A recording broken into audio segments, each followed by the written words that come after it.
17वीं BPSC का बवाल शांत होने का नाम नहीं ले रहा है। नॉर्मलाइजेशन को लेकर हंगामे से शुरू हुआ ये बवाल बापू एग्जाम हॉल और गर्दनी बाग से होते हुए अब गांधी मैदान तक पहुंच चुका है।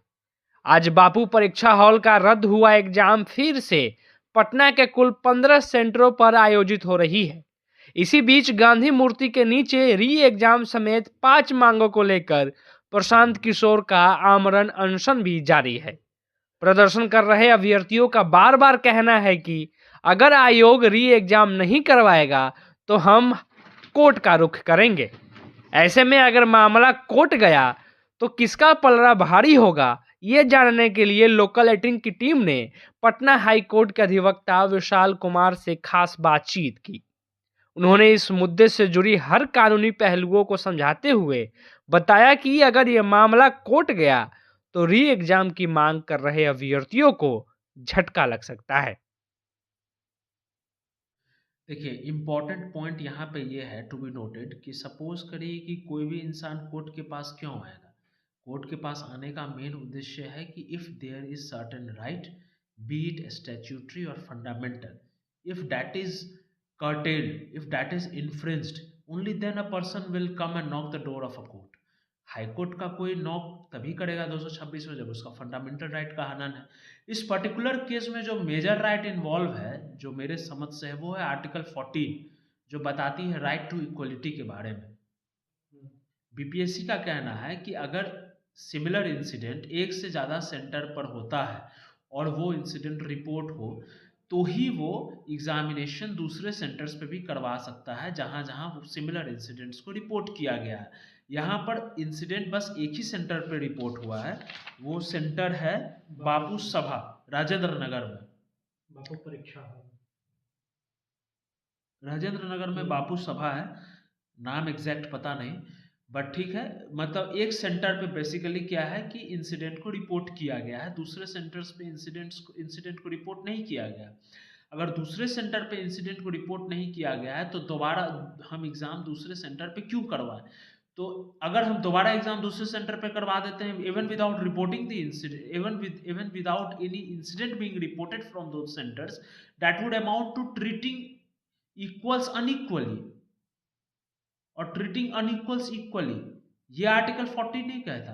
आर्टिकल 14 ये कहता है कि एक इंसान को दूसरे इंसान से हमको इक्वली ट्रीट करना है अगर दोनों सिमिलरली प्लेस्ड है। तो यहाँ पर तो इंसिडेंट हुआ ही नहीं है दूसरे सेंटर से रिपोर्ट, तो कैसे बीपीएससी जो है दोबारा दूसरे सेंटर पे एग्जामिनेशन करवाएगा। अगर वहां पे करवा देता है सारे सेंटर पे एग्जामिनेशन बीपीएससी दोबारा, तो वहां से जो सक्सेसफुल कैंडिडेट्स है जहां जहां इंसिडेंट नहीं हुआ है, वहां से वो क्वेश्चन रेज कर सकते हैं कि भाई हमको हमारे अगेंस्ट एग्जामिनेशन क्यों कंडक्ट किया जा रहा है जब हमारे यहाँ कोई इंसिडेंट ही नहीं हुआ है। तो यहाँ पर बीपीएससी या कमीशन तभी इंटरफेयर करती है जब व्हेन देयर इज समथिंग कि कहीं ना कहीं सिमिलर इंसिडेंट दो जगह हुआ है या दो से ज़्यादा जगह हुआ है और वहाँ पे हमको सारे जगह फिर एग्जामिनेशन को रिकंडक्ट करवाना है। लेकिन यहाँ पे क्योंकि इंसिडेंट ही एक जगह हुआ है रिपोर्ट, तो वहाँ पे पूरे सेंटर्स के का एग्जामिनेशन वापस से करवाने का कोई मतलब नहीं है।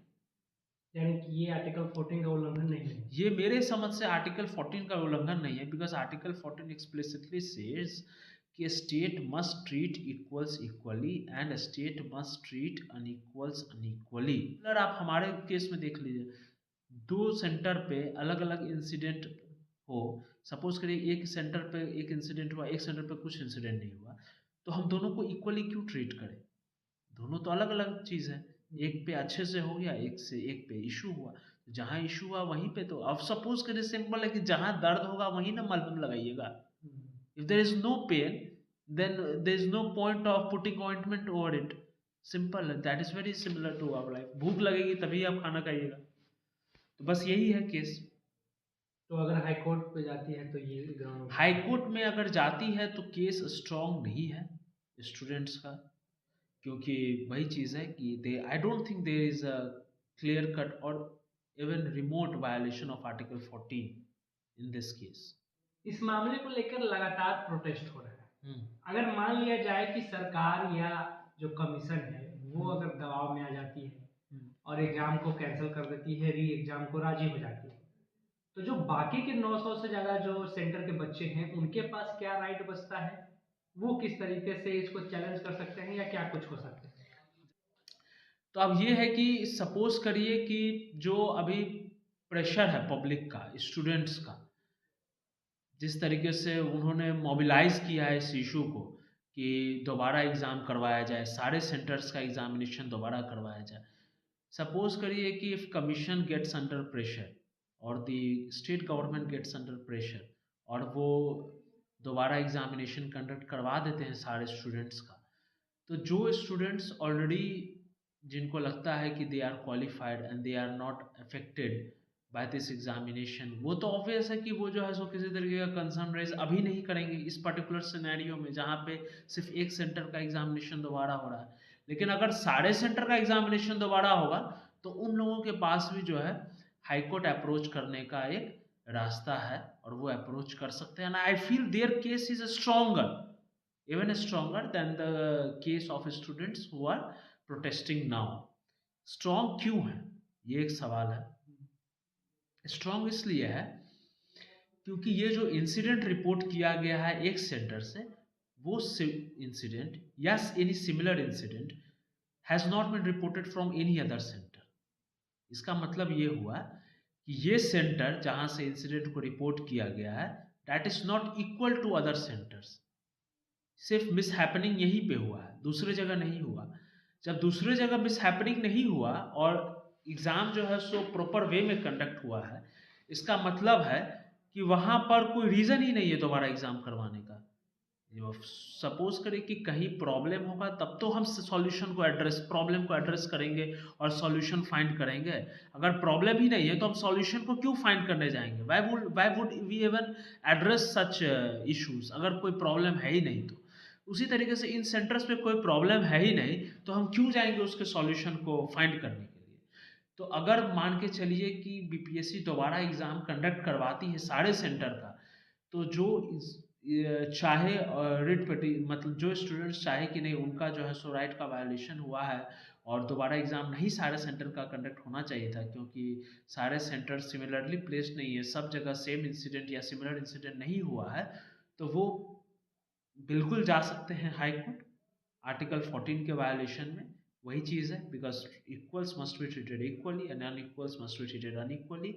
यहाँ पे जब सारा का सारा सेंटर पे सेम इंसिडेंट या सिमिलर इंसिडेंट हुआ ही नहीं है तो दूसरे सेंटर का एग्जामिनेशन कैंसिल कराने का कोई रीज़न ही नहीं है कमीशन के पास। अगर करता है कमीशन जानबूझ के किसी पब्लिक प्रेशर में या स्टूडेंट प्रेशर में या प्रोटेस्ट में या पॉलिटिकल दबाव में, तो students can go and knock the door of article of the high court of the honorable high court under article 226 for their infringement of rights, fundamental rights under article 14 of the Indian constitution। वो कर सकते हैं। अब चूंकि दो परीक्षाएं हो रही है तो जाहिर सी बात है कि नॉर्मलाइजेशन का बात यहाँ पे उठेगा, तो इसको किस तरीके से करें? इस केस में क्या हुआ है हमारे बीपीएससी के केस में, इसमें क्योंकि एक सर्टेन पार्टिकुलर सेंटर पे इंसिडेंट हुआ इसलिए बीपीएससी उस सेंटर का दोबारा एग्ज़ाम कंडक्ट करवा रही है। तो पहले तो हुआ था कि सारे सेंटर का एग्ज़ाम 13 दिसंबर को हुआ, अब है कि पर्टिकुलर एक सेंटर का एग्ज़ाम 4 जनवरी को कंडक्ट हो रहा है। तो इससे क्या इशू हो रहा है रेस जो स्टूडेंट्स रेस कर रहे हैं वो ये है कि यहाँ पे बीपीएससी नॉर्मलाइजेशन करवाएगी, और नॉर्मलाइजेशन बीपीएससी वर्ड नहीं यूज़ करी है normalisation, BPSC is using the word scaling. And for your information, I must say, scaling and normalization is as equal as disinvestment and strategic investment। तो कहने का मतलब है कि both are the same term, जिसको वो फैंसी वे में use कर रही है। तो कहने का मतलब है कि नॉर्मलाइजेशन होना वेरी नेचुरल है इन दिस पर्टिकुलर सिनेरियो, जहाँ पे दो सेट ऑफ पेपर अलग अलग दिन दो सेट ऑफ स्टूडेंट्स को मिला है। तो यहाँ पे स्केलिंग करना मार्क्स का या नॉर्मलाइजेशन करना, जो बीपीएससी वर्ड यूज़ कर रही है स्केलिंग नॉर्मलाइजेशन लगभग एक ही चीज़ है, और दोनों का होना एकदम ऑब्वियस है और वो होगा ही, और उसमें इश्यूज भी क्रिएट होंगे। पटना से लोकल 18 के लिए सच्चिदानंद की रिपोर्ट।